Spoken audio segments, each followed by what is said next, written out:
बुढ़िया की पोटली। लोटी अपनी बहन के स्वभाव से बड़ी परेशान थी।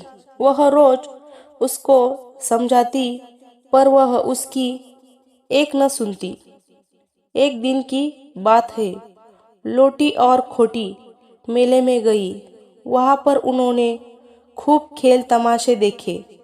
कुछ ही देर में रात ढल गई। लोटी और खोटी दोनों घर लौटने लगी। रास्ते में एक जंगल पड़ता था।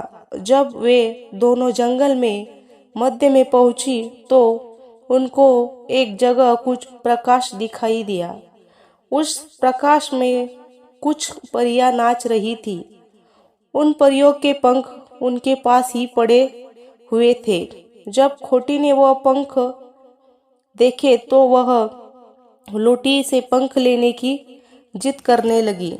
लोटी ने एक परी के पास जाकर बोला, परी रानी, मेरी बहन को एक जोड़ी पंख चाहिए, क्या आप मुझे पंख दे सकती है?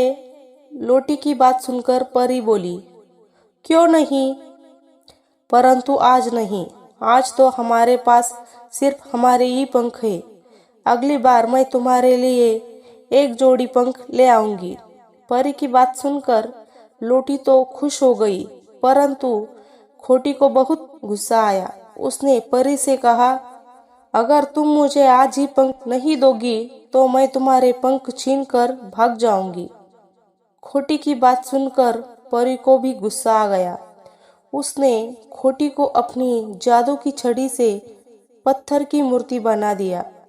अपनी बहन की यह हालत देखकर लोटी की आंखों में आंसू आ गए। वह परी के चरणों में गिर पड़ी और बोली, परी दीदी, मेरी बहन छोटी है, ना समझ है, उसे माफ कर दो। यह सुनकर परी को लोटी पर तरस आ गया। वह बोली, मैं एक शर्त पर तुम्हारी बहन को फिर से ठीक कर सकती हूँ।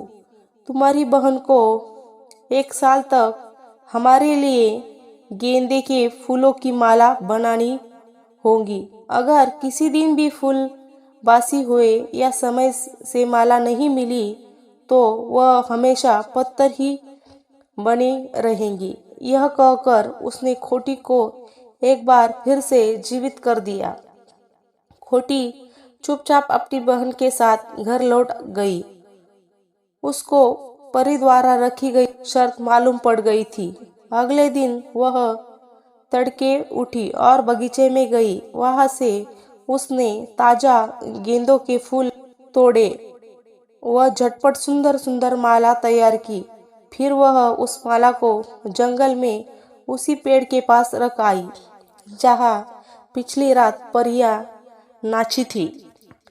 इस तरह वह 364 दिन तक करती रही।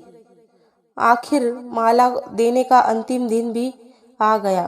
खोटी सुबह जल्दी जल्दी उठी। वो खुशी खुशी बगीचे में गई।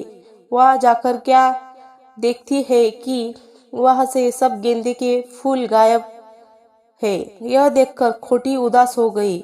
उसने सोचा, यदि परी को आज माला न मिली तो वह फिर मुझे पत्थर की मूर्ति बना देंगी।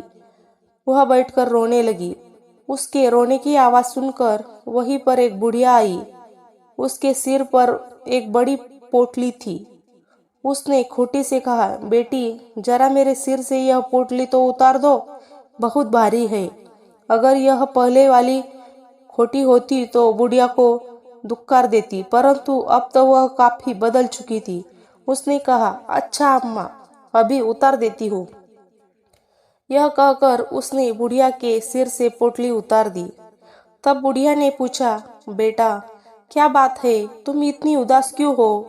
खोटी ने बुढ़िया को सारी बात सच सच बता दी। खोटी की बात सुनकर बुढ़िया बोली, बस इतनी सी बात के लिए उदास हो? देखो तो मेरी पोटली में क्या है। खोटी ने पोटली खोली तो बहुत खुश हुई क्योंकि पोटली में बहुत सारे ताजे गेंदे के फूल थे। बुढ़िया ने खोटी से कहा, इसमें से तुम जितने फूल चाहो ले सकती हो।